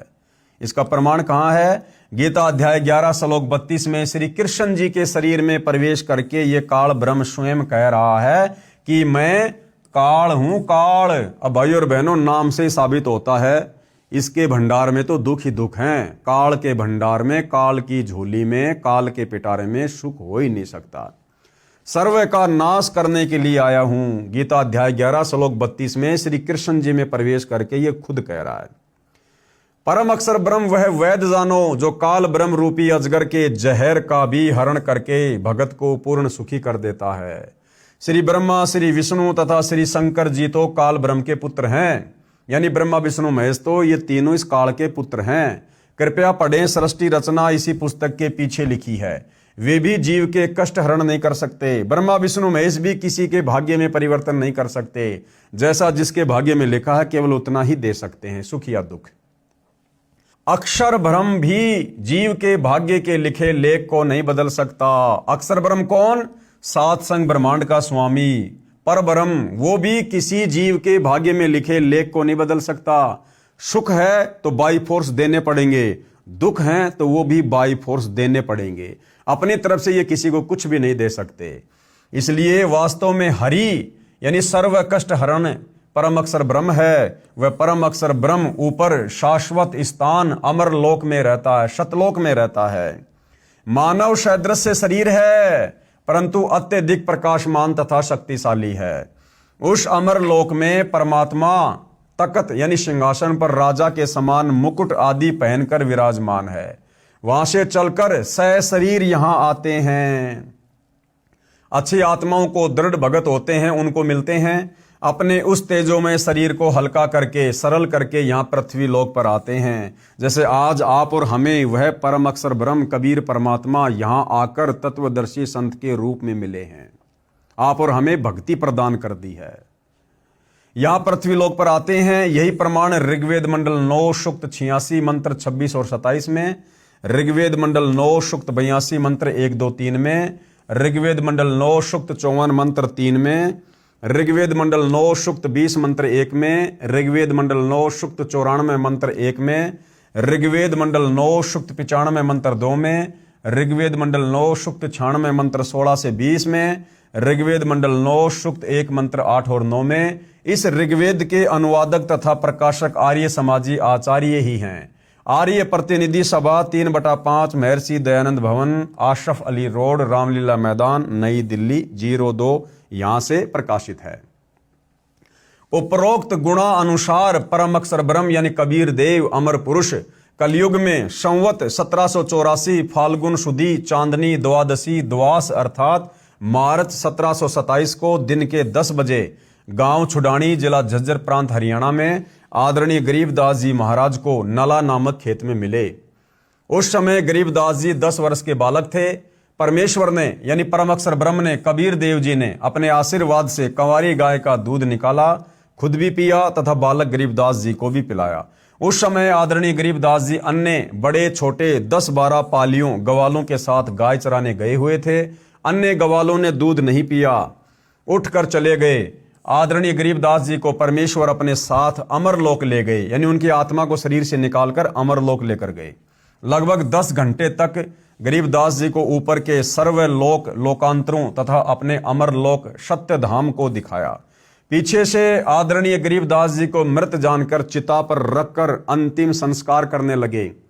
उसी समय आदरणीय गरीबदास जी महाराज उठ खड़े हुए तथा जो कुछ देखा था उसको लोकोक्तियों दोहों चौपाइयों के रूप में वर्णन करने लगे। वह सर्ववाणी दादूपंथी संत गोपाल दास जी ने लिखी हैं, जो हमारे पास रखी हैं। यानी आदरणीय गरीबदास जी के द्वारा जो वाणियां लिखी गई हैं उनको आगे चलकर शत ग्रंथ साहिब जी का नाम दिया गया, जिनका पाठ सतलोक आश्रम में होता था। प्रिय पाठकों को सतर्क करना अनिवार्य समझता हूं कि छुडानी के महंतों तथा उनसे संबंधित अन्य गरीबदासी संतों को अध्यात्म का क ख भी ज्ञान नहीं है।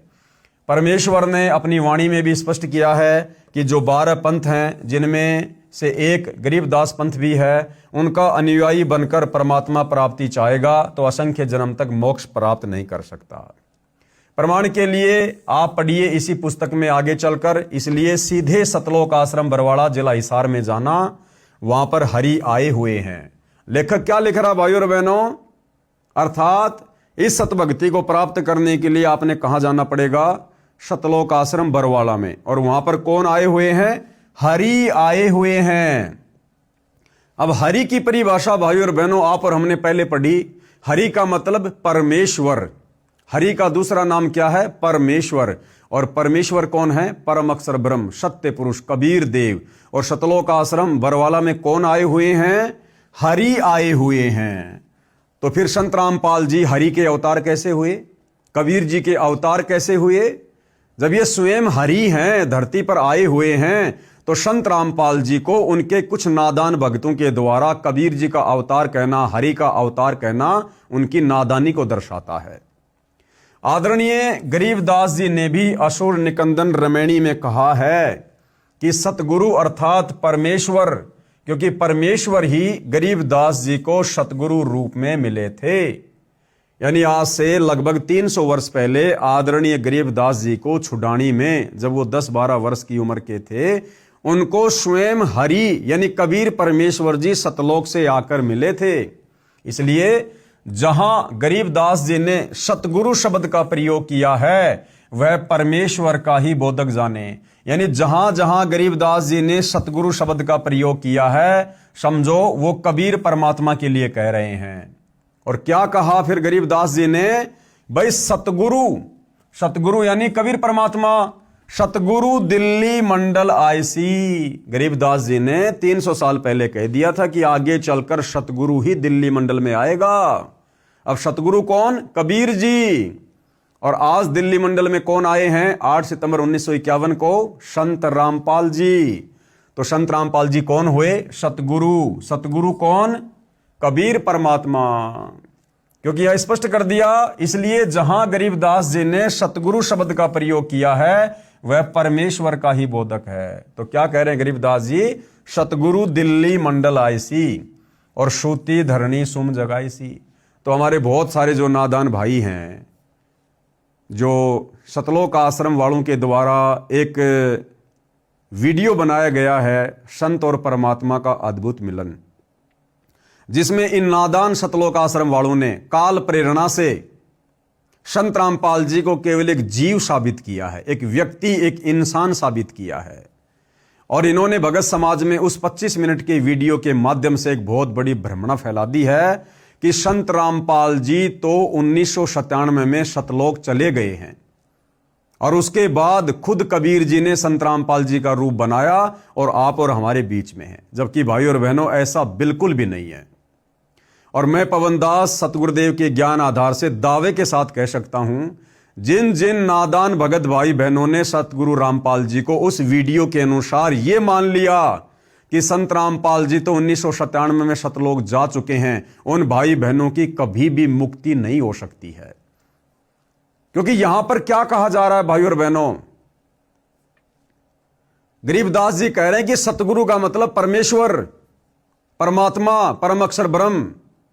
और गरीबदास जी कह रहे हैं सतगुरु दिल्ली मंडल आईसी। तो सतगुरु रामपाल जी दिल्ली मंडल में कब आए? 8 सितंबर 1951 को।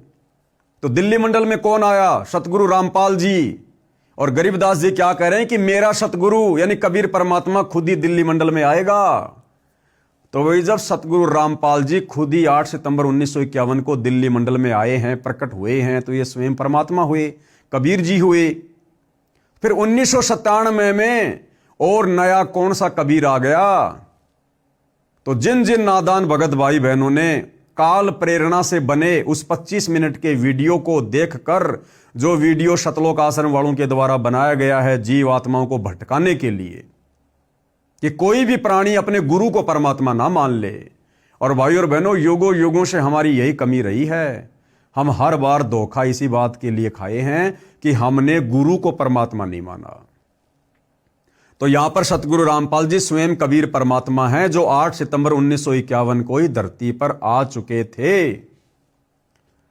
सतगुरु दिल्ली मंडल आयसी और सूती धरणी सुम जगाईसी।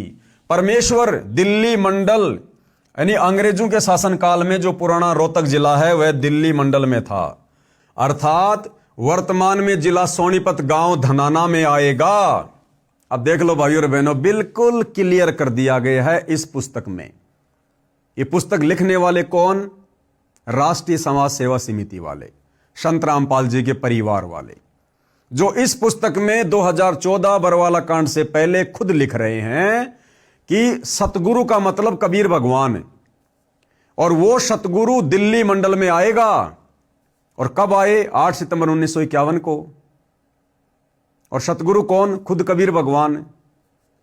और आज ये लोग नया वीडियो बना रहे हैं कि संत रामपाल जी तो 1997 में सतलोक चले गए, कबीर जी ने उनको सतलोक भेज दिया। अब कबीर जी खुद संत रामपाल जी के रूप में लीला कर रहे हैं। अरे अगर संत रामपाल जी को कबीर जी ने सतलोक भेज दिया तो नादानो, तुम्हारे अनुसार तो संत रामपाल जी केवल एक जीव साबित हुए, फिर तो तुम्हारे द्वारा लिखी गई सारी बातें फेल हो जाती हैं यहां पर। और यदि आज साक्षात कबीर परमात्मा धरती पर हैं, तो कबीर परमात्मा भी फिर काल की भांति अपना मुंह छुपाकर प्रचार क्यों कर रहा भाई? फिर उस कबीर भगवान को जिन्होंने संत रामपाल जी को सतलोक भेज दिया और 1997 से उनका रूप बनाकर यहां पर ज्ञान प्रचार कर रहे हैं, फिर वो कबीर भगवान भी क्यों छुप छुप के काम कर रहा है? अरे काल की भांति वो भी अपने ओरिजिनल रूप में अपने बच्चों के सामने क्यों नहीं आता? फिर वो कबीर भगवान, उस कबीर भगवान ने भी संत रामपाल जी के चेहरे का सहारा लेना पड़ रहा है। फिर काल में और कबीर भगवान में भला क्या अंतर हुआ? वो काल भी अपना ओरिजिनल रूप छुपा के रहता है और कबीर भगवान भी तुम लोगों के अनुसार अपना ओरिजिनल रूप छुपाकर संत रामपाल जी के रूप में धरती पर प्रकट हैं। तो दोनों एक ही थाली के चट्टे बट्टे हुए भी। फिर आप किस मुंह से ये कह सकते हो कि काल में और कबीर भगवान में कोई अंतर है? तो भाइयों और बहनों, ये यहां पर ज्ञानहीनता दर्शाती है सतलोक आश्रम मैनेजमेंट हरियाणा वालों की, राष्ट्रीय समाज सेवा समिति वालों की, जिन्होंने अच्छे से ज्ञान को आधार बनाकर अपने गुरुदेव भगवान को पहचाना नहीं है। यहां पर स्पष्ट किया गया है, अर्थात वर्तमान में जिला सोनीपत गांव धनाना में आएगा। स्वयं परमेश्वर जी ने भी कहा है कि 12वें पंथ अर्थात गरीबदास जी द्वारा मेरी महिमा की वाणी कही जाएगी, जो मेरे से परिचित होकर कहेगा। गरीबदास जी का जो पंथ चलेगा, कौन सा? 12वां पंथ, उसमें हम ही कौन? परमेश्वर अर्थात हरि आऊंगा। 12वें पंथ हम ही चल आवें, सब पंथों को मिटाकर एक पंथ चलावें। तो ये कबीर परमात्मा जी का वचन है, 650 साल पहले बोला था, धर्मदास जी से लिखवाया था। और कहते हैं साध वचन पलटे नहीं, चाहे पलट जाए ब्रह्मांड। अगर कबीर परमात्मा पलट गए तो समझो फिर भक्ति करने का कोई फायदा नहीं है। तो भाई अपने वचन अनुसार, अपनी वाणी अनुसार कबीर परमात्मा स्वयं संत रामपाल जी के नाम से धरती पर प्रकट हैं। गरीबदास जी का जो पंथ चलेगा उसमें हम ही यानी परमेश्वर अर्थात हरि आऊंगा। उस समय ऐसा ज्ञान बताऊंगा जिसको जानकर सर्व पंथ तथा धर्म एक हो जाएंगे। सर्व प्राणी सतनाम का जाप करके मोक्ष प्राप्ति करेंगे। ये कार्य उस समय किया जाएगा जब कलयुग 5500 वर्ष बीत चुका होगा। अधिक जानकारी के लिए कृपया आगे पढ़ें कि वर्तमान में कलयुग कितना बीत चुका है, इसी पुस्तक के पेज नंबर 96 से 99 पर। अब ध्यान देना भाइयों और बहनों, अब वही परमेश्वर, कौन? वही परमेश्वर परम अक्षर ब्रह्म कबीर देव, अब वही परमेश्वर संत रामपाल जी महाराज जी के चोले यानी शरीर में बरवाड़ा जिला हिसार में अपना अमृत ज्ञान व नाम दान बताकर शरणागत श्रद्धालुओं का कल्याण कर रहे हैं। अब बताओ, यहां पर भी ये लोग बिल्कुल क्लियर कर रहे हैं, स्पष्ट कर रहे हैं कि संत रामपाल जी के चोले में खुद कबीर परमात्मा यहां पर अपना ज्ञान प्रचार कर रहे हैं। अरे भैया, वो कबीर भगवान, वो परमेश्वर, वो सबका साहब कुल का मालिक कबीर देव, वो काल की तरह किसी के चोले को काम में नहीं लेता, वो दूसरों के शरीर को प्रयोग में नहीं लेता। भाई वो समर्थ है, ये काल असमर्थ है, इसलिए दूसरे के शरीर में प्रवेश करके अपना कार्य करता है। लेकिन वो कबीर परमात्मा परम अक्षर ब्रह्म, वो हरि, वो परमेश्वर, वो समर्थ है। भाई वे तो अनंत कोटि कलाओं के स्वामी हैं। गरीब सब पदवी के मूल हैं, सकल सिद्धि हैं तीर, दास गरीब सत पुरुष भजो अविगत कला कबीर। तो भाई कबीर परमात्मा ने किसी संत का रूप धारण करने की आवश्यकता नहीं पड़ती है, ना किसी का शरीर काम में लेने की आवश्यकता पड़ती है, ये काम तो काल के हैं। तो भाई संत रामपाल जी स्वयं कबीर भगवान है। संत रामपाल जी का जो चेहरा है ये ओरिजिनल कबीर जी का चेहरा है, ओरिजिनल कबीर जी का चेहरा। संत रामपाल जी महाराज जी कहते हैं कि मैं परमेश्वर नहीं हूं। भाई वे तो अपने आप को लाख बार कहेंगे, आप और हमारी नादान बुद्धि को देखते हुए अपने आप को छुपाएंगे, वो तो लाख बार कहेंगे। जब जब ये कबीर परमात्मा धरती पर आता है संत रूप में, गुरु रूप में, तत्वदर्शी संत के रूप में, ये तो इसी प्रकार की लीला करते हैं। सतयुग में कबीर परमात्मा सत सुकृत ऋषि के नाम से आए। कब उन्होंने कहा कि मैं भगवान हूं, मैं परमात्मा हूं? त्रेता में वही कबीर परमात्मा मुनिंदर ऋषि के रूप में आए। कब कहा कि मैं ही भगवान हूं? द्वापर में करुणा में ऋषि के नाम से आए। कब कहा कि मैं ही परमात्मा हूं? और आज से 650 साल पहले खुद कबीर परमात्मा कबीर नाम से आए। फिर भी उन्होंने अपने आप को छुपाया कि मेरे को तो सत्य पुरुष ने भेजा, सत्य पुरुष ने, मैं तो आप आत्माओं को जगाने आया हूं, मैं तो परमात्मा का भेजा हुआ दास हूं। तो आज वो कबीर परमात्मा जो संत रामपाल जी के नाम से धरती पर प्रकट हैं, भला आज कैसे सीधम सीधा कहेंगे कि मैं ही कबीर भगवान हूं? आज भी अपने नियम अनुसार अपने आप को छुपाकर ही ज्ञान प्रचार कर रहे हैं, लेकिन पहचान उनके ज्ञान से अब हम भक्तों ने करनी होगी। मैं तो परमेश्वर का दास अर्थात नौकर हूं। उस परमेश्वर की महिमा का गुणगान करके उसकी आत्माओं को यथार्थ ज्ञान बताकर सही दिशा निर्देश दे रहा हूं। सज्जनों, विचार करें, जैसे पहले भारतवर्ष अंग्रेजों के पराधीन था, लगभग 200 वर्ष अंग्रेजों यानी इंग्लैंड वालों ने भारत पर राज्य किया। इंग्लैंड का राजा अपना एक प्रतिनिधि नौकर भारत में भेजता था, उसको वायसराय कहते थे। जो उसके पद का नाम था वह इंग्लैंड के राजा का नौकर था, परंतु भारतवासियों को सुख व दुख देने में सक्षम था। वह इंग्लैंड के राजा वाली शक्ति प्रयोग करता था। कहने का मतलब भाई और बहनों, ये राष्ट्रीय समाज सेवा समिति वाले, संत रामपाल जी के परिवार वाले, संत रामपाल जी को मानुष मानकर इस प्रकार के उदाहरण देकर उनको एक आम प्राणी घोषित करने का कुप्रयत्न कर रहे हैं, जो बिल्कुल भी नहीं होगा। अब नहीं होगा क्योंकि अब सतगुरु रामपाल जी परमेश्वर जी के आशीर्वाद से साध संगति से जुड़े सत्सेवक भाई बहनों ने इस बात को पकड़ लिया है ज्ञान आधार से और समझ लिया है कि सतगुरु रामपाल जी स्वयं ही कबीर परमेश्वर हैं। ये किसी के नौकर नहीं है, किसी कबीर जी के द्वारा भेजे गए दास नहीं हैं। भाई अब हम धोखा नहीं खा सकते, जो धोखा हम गुरु को मानुष मानकर, भगवान का नौकर मानकर, दास मानकर युगों युगों से खाते आ रहे थे। तो लेखक क्या कह रहा है, यदि हम संत रामपाल जी को परमेश्वर का भेजा संदेश वाहक भी माने तो भी पूरी पृथ्वी के लिए ये हरि है। इसलिए गरीबदास जी ने अपनी वाणी में कहा है, पूर्व पश्चिम उत्तर दक्षिण क्यों फिरदा दाने दाने नो, सर्व कला सतगुरु साहिब की हरि आए हरियाणे नो। भावार्थ है कि हे भोले प्राणी कहां भटक रहा है, संत रामपाल जी भी उसी सतगुरु यानी परमेश्वर की कला दूसरा रूप है। अरे दूसरा रूप नहीं है मेरे भाई, ये ओरिजिनल रूप है। संत रामपाल जी का रूप कबीर परमात्मा का दूसरा रूप नहीं है, उन्हीं का साक्षात ओरिजिनल रूप है। इनसे सर्व लाभ प्राप्त करें, सर्व कष्ट हरण करवाएं। विश्व के सर्व सभ्य समाज से नम्र निवेदन है कि आप अविलंब सतलोक आश्रम बरवाला जिला हिसार प्रांत हरियाणा में जाएं तथा अपना तथा अपने परिवार का कल्याण करवाएं। अब देखिए भाई और बहनों, हरि अवतार की परिभाषा। अवतार का अर्थ है ऊंचे स्थान से नीचे स्थान पर उतरना। विशेषकर यह शुभ शब्द उन उत्तम आत्माओं के लिए प्रयोग किया जाता है। अब देखो, एक होता है आत्मा, एक होता है परमात्मा। ये जो अवतार शब्द है ये किन के लिए प्रयोग किया जाता है? आत्माओं के लिए, आत्माओं के लिए। तो जो अवतार होगा वो क्या हुई? आत्मा। परमात्मा तो फिर भी नहीं हुआ। तो भाई और बहनों, ये काल चाहता कि हम संत रामपाल जी को ना पहचान कर कबीर जी का अवतार मानकर धोखा खा जाएं। संत रामपाल जी साक्षात कबीर परमात्मा हैं। ये अपना कोई अवतार कभी नहीं भेजते। जब जब इनको पृथ्वी पर आना होता है ये स्वयं ही अपना रूपांतरण करके पृथ्वी पर आते हैं। विशेषकर ये शुभ शब्द उन उत्तम आत्माओं के लिए प्रयोग किया जाता है जो धरती पर कुछ अद्भुत कार्य करते हैं, जिनको परमात्मा की ओर से भेजा हुआ मानते हैं या स्वयं परमात्मा ही का पृथ्वी पर आगमन मानते हैं।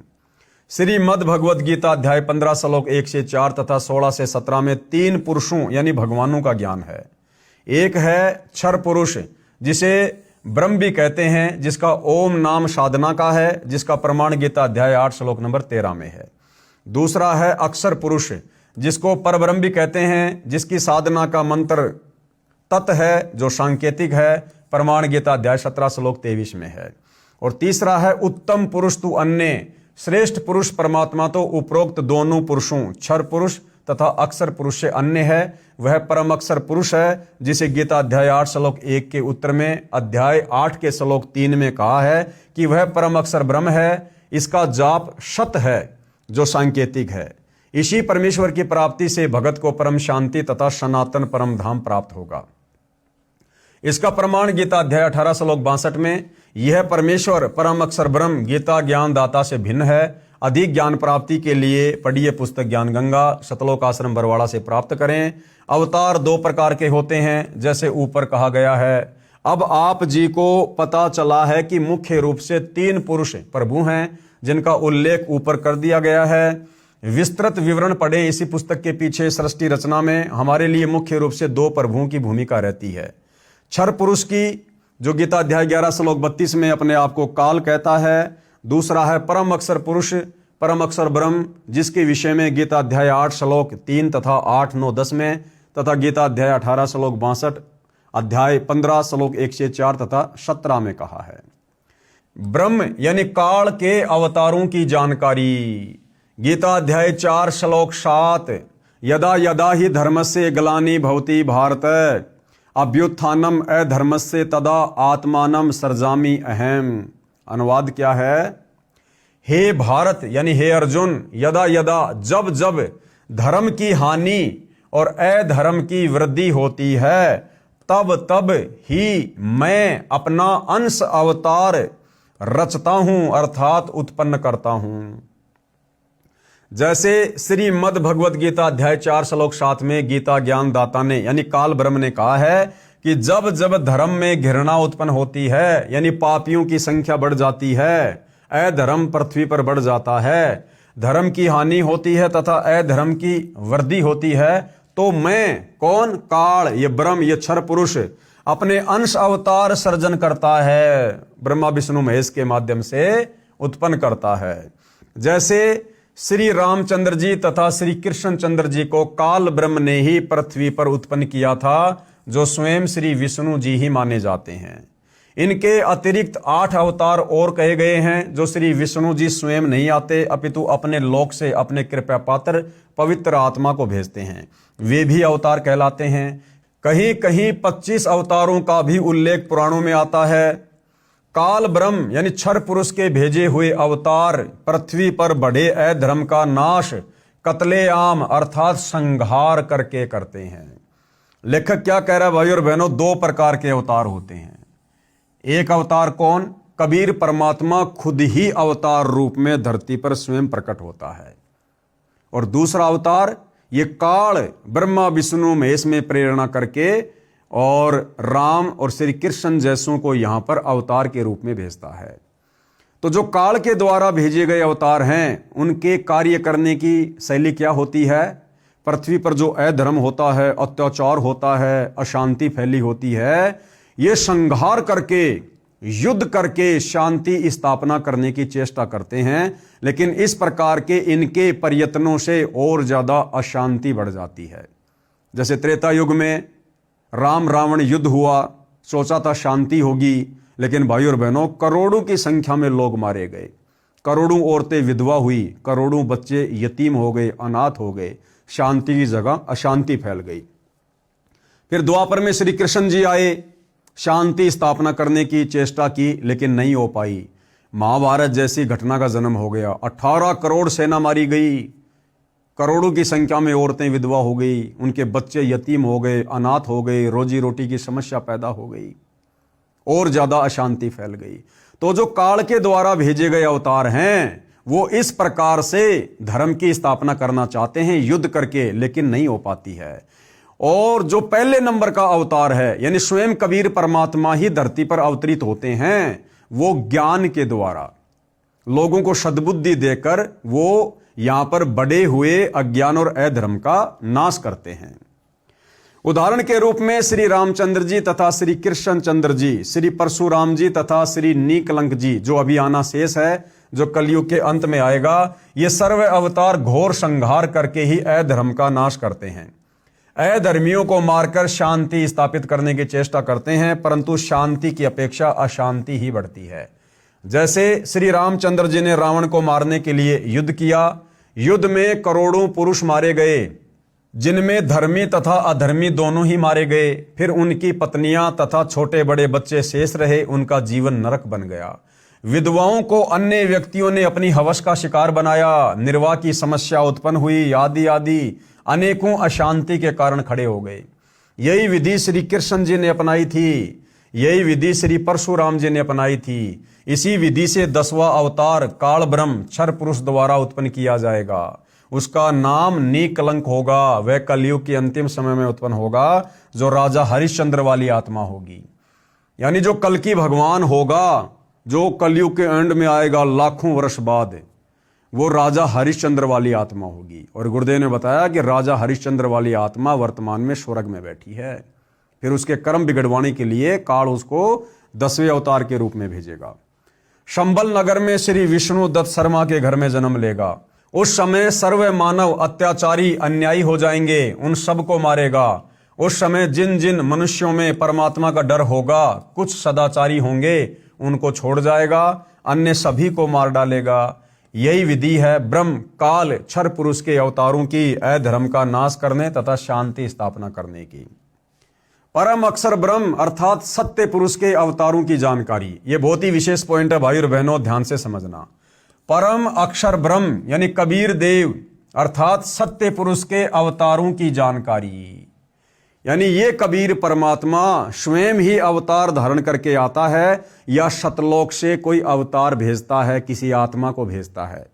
जिस प्रकार से सतलोक आश्रमों से जुड़े नादान भगत भाई बहन संत रामपाल जी को कबीर जी का अवतार मान रहे हैं, जो कि बहुत बड़ी गलती कर रहे हैं। तो यहां से पता चलेगा हमें कि सत्य पुरुष कबीर परमात्मा खुद ही आता है या सतलोक से किसी आत्मा को भेजता है।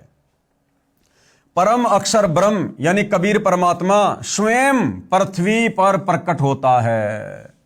क्लियर कर दिया भाई और बहनों, ज्यादा दिमाग लगाने की आवश्यकता नहीं है। परम अक्षर ब्रह्म यानी कबीर परमात्मा क्या लिखा है, स्वयं यानी खुद ही पृथ्वी पर प्रकट होता है। सतलोक से किसी आत्मा को नहीं भेजता, अपना कोई दास नहीं भेजता, कोई प्रतिनिधि नहीं भेजता। जो ये लाखों की संगत सतलोक आश्रमों में जाती है, संत रामपाल जी के कलयुगी काल प्रेरित परिवार के पीछे भेड़ चाल में अंधी होके चल रही है, और इन लोगों के कहने पर इन्होंने अपने गुरुदेव को कबीर परमात्मा से अलग उनका दास मान लिया है।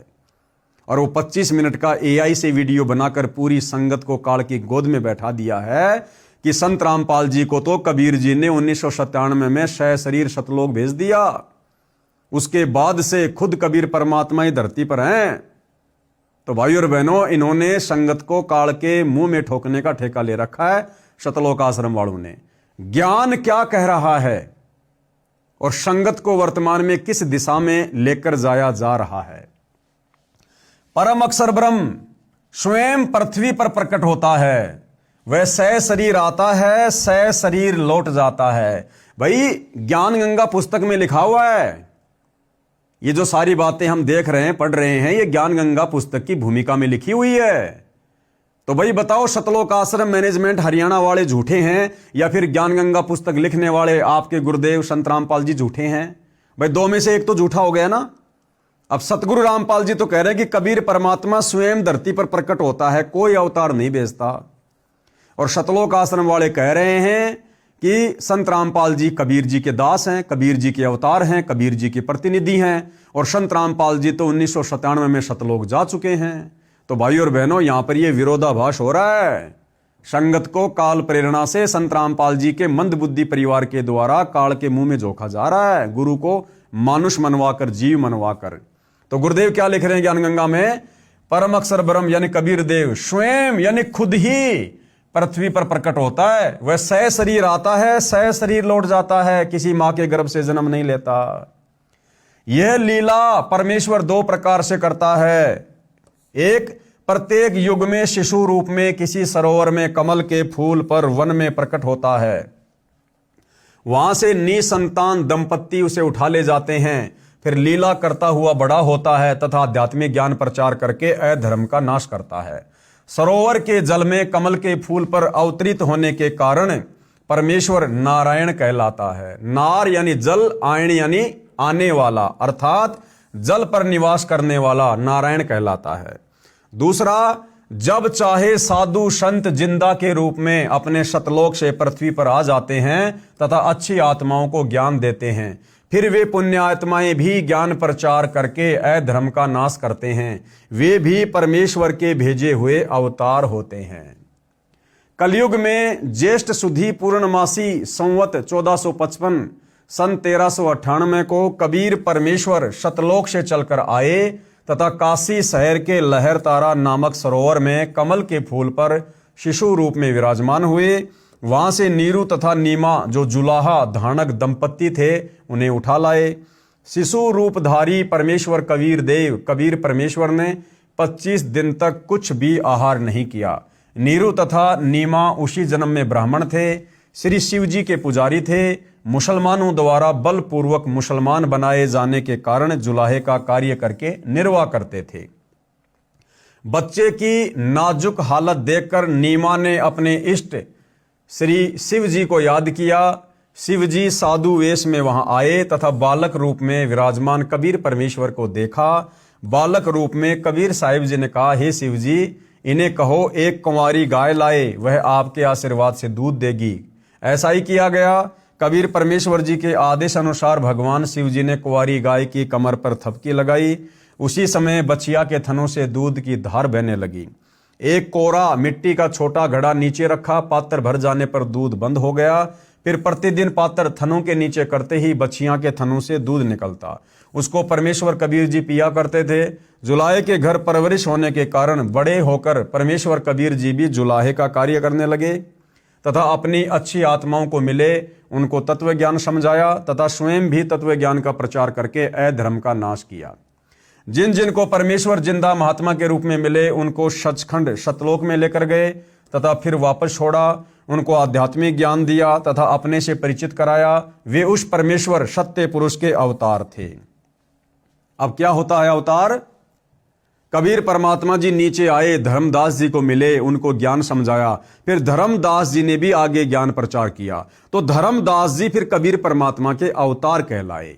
इसी प्रकार भाइयों और बहनों, आज आप और हम जितने भी भगत भाई बहन हैं जो सतगुरु की सुसंगति कर रहे हैं, सतगुरु से उपदेश लेकर सत भक्ति कर रहे हैं और संत रामपाल जी भगवान के ज्ञान का प्रचार कर रहे हैं, आप और हम सभी इस कबीर परमात्मा के अवतार हैं। असल में वर्तमान में धरती पर संत रामपाल जी के जितने भी भगत हैं जो मर्यादा में रहकर सत भक्ति करते हैं और दूसरों को समझाने के लिए ज्ञान प्रचार कर रहे हैं, असल में वो सभी भगत भाई बहन कबीर परमात्मा के अवतार हैं। हम हैं कबीर जी के अवतार, सत्य पुरुष के अवतार, जो आज उनकी शरण में हैं, उनका ज्ञान प्रचार कर रहे हैं। तरीका चाहे ज्ञान गंगा पुस्तक बांटने का हो, चाहे इस प्रकार से वीडियो बनाने का हो, आप और हम सभी भगत भाई बहन कबीर जी के अवतार हैं।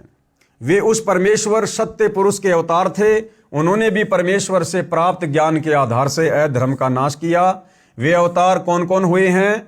आदरणीय धर्मदास जी, आदरणीय मलुकदास जी, आदरणीय नानक देव साहिब जी, सिख धर्म के प्रवर्तक आदरणीय दादू साहिब जी, आदरणीय गरीबदास साहिब जी, गांव छुडानी, जिला झज्जर, हरियाणा वाले, तथा आदरणीय घीसा दास साहिब जी, गांव खेकड़ा, जिला बागपत, उत्तर प्रदेश वाले।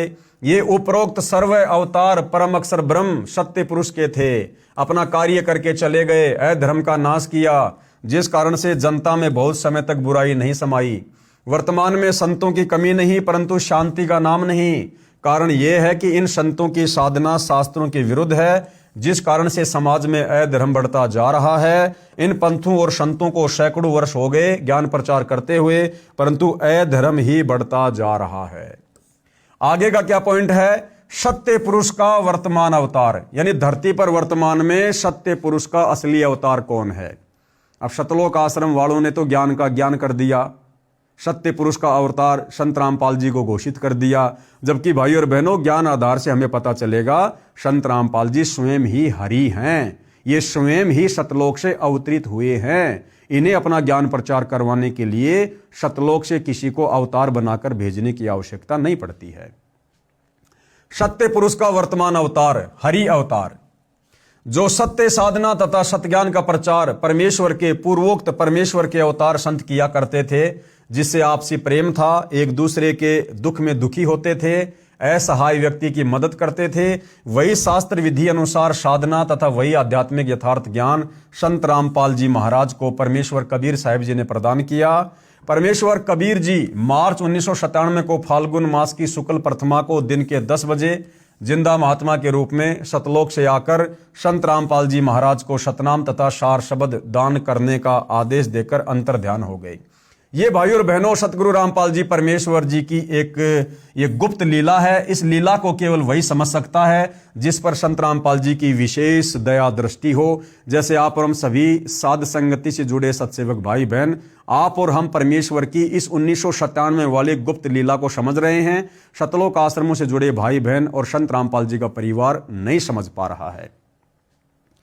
संत रामपाल जी महाराज भी परमेश्वर यानी परम अक्षर ब्रह्म के उन अवतारों में से एक है जो आध्यात्मिक ज्ञान के द्वारा अधर्म का नाश करते हैं। बिल्कुल नहीं, संत रामपाल जी स्वयं कबीर परमात्मा है, स्वयं सतलोक से अवतरित हुए हैं। ये किसी के अवतार, किसी के दास नहीं है। अब विश्व में शांति होगी, सर्वधर्म तथा पंथों के व्यक्ति एक होकर आपस में प्रेम से रहा करेंगे।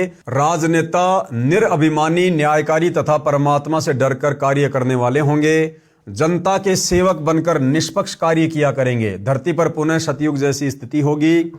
वर्तमान में धरती पर वह अवतार संत रामपाल दास जी हैं। हाँ, वर्तमान में वह अवतार संत रामपाल जी हैं, अवश्य हैं, लेकिन किसी के भेजे हुए नहीं हैं। ये स्वयं ही सतलोक से चलकर पृथ्वी पर 8 सितंबर 1951 को अवतरित हुए हैं। अब घर घर में परमेश्वर के ज्ञान की चर्चा होगी। जहां गांव व शहरों में तथा पार्कों में बैठकर ताश खेलते हैं, कोई राजनीतिक बातें करता है। जैसे कि वर्तमान में खुद ये सतलोक आश्रम वाले संत रामपाल जी को ना पहचान कर, इनके ज्ञान को ना पहचान कर, ये खुद ही वर्तमान में राजनीति में आ गए हैं। इनके आश्रमों में वर्तमान में 2026 में गुरुदेव भगवान की गैर हाजिरी में राजनेताओं की चर्चा होती है। 2019 में संत रामपाल जी के मंदबुद्धि परिवार ने संगत से कांग्रेस सरकार का समर्थन करवाया, कांग्रेस सरकार को वोट डलवाए। 2024 लोकसभा चुनाव में संत रामपाल जी के मंदबुद्धि परिवार ने बीजेपी सरकार को वोट डलवाए, बीजेपी सरकार को भक्तों से समर्थन करवाया। आज ये खुद ही राजनीतिक चर्चाएं कर रहे हैं। लेकिन भाई और बहनों, परमेश्वर जी की वाणी है कि दास गरीब कह नरलोई और सतगुरु को चीने बिरला कोई। यानी कबीर परमात्मा जब जब धरती पर संत रूप में आते हैं, इनको कोई बिरला ही होते हैं जो जान पाते हैं, पहचान पाते हैं। कोई अपने पुत्रों तथा पुत्र वधुओं की अच्छे या निकम्मे होने की चर्चा करते हैं, वहां परमेश्वर की महिमा की चर्चा होगी तथा ज्ञान गंगा पुस्तक में लिखे ज्ञान पर विचार हुआ करेगा। परमात्मा की महिमा करने मात्र से भी जीव पुण्य का भागी बनता है। क्या लिखा जा रहा है भाई और बहनों? कि परमात्मा की महिमा करने मात्र से भी जीव पुण्य का भागी बनता है। अरे भाई, सतलोक आश्रम वालों, राष्ट्रीय समाज सेवा समिति वालों, संत रामपाल जी के मंदबुद्धि परिवार वालों, हम साध संगति से जुड़े हुए सत्सेवक भाई बहन जगह जगह साध संगतियां रखवा कर परमेश्वर की महिमाएं तो करते हैं, गुरुदेव भगवान को भोग लगाते हैं, उनकी महिमा तो करते हैं, महिमा के शब्द गाते हैं, ज्ञान चर्चा करते हैं। अरे तुम हमारे पुण्यों के बीच में क्यों बाधा बनकर खड़े हो भाई? क्यों हमारे ऊपर बार बार झूठे मुकदमे करवाते हो, साध संगतियां बंद करवाते हो, साध संगति वाले भाई बहनों के साथ में मारपीट करते हो, गाली गलौज करते हो, धक्का मुक्की करते हो? अरे भैया, हम तो पुण्य कमा रहे हैं सतगुरु महिमा करके। अब अगर तुम्हारे वश की बात सतगुरु की महिमा नहीं है, तुम्हारी जिव्या यदि सतगुरु की महिमा करना नहीं जानती है, तो भाई इसमें हमारा क्या दोष? कम से कम हमें तो महिमा करने दो। फिर शास्त्र विधि अनुसार साधना करके जीवन सुखी बनाएंगे तथा आत्म कल्याण कराएंगे। धरती पर कलयुग में सतयुग जैसा समय आएगा। हरि आए हरियाणे नु के समर्थन में कृपया पढ़ें ढेर सारी भविष्यवाणियां तथा स्वयं परमेश्वर जी की भविष्यवाणी। इसी पुस्तक में अमेरिका की भविष्यवक्ता फ्लोरेंस की महत्वपूर्ण भविष्यवाणी। अब भाइयों और बहनों, ये जो पुस्तक है जिसके ऊपर आज वीडियो बनाने की श्रृंखला समाप्त हो चुकी है, ये इस पुस्तक मानवता का गिरता हाथ तथा विकास के ऊपर हमारा लास्ट वीडियो है।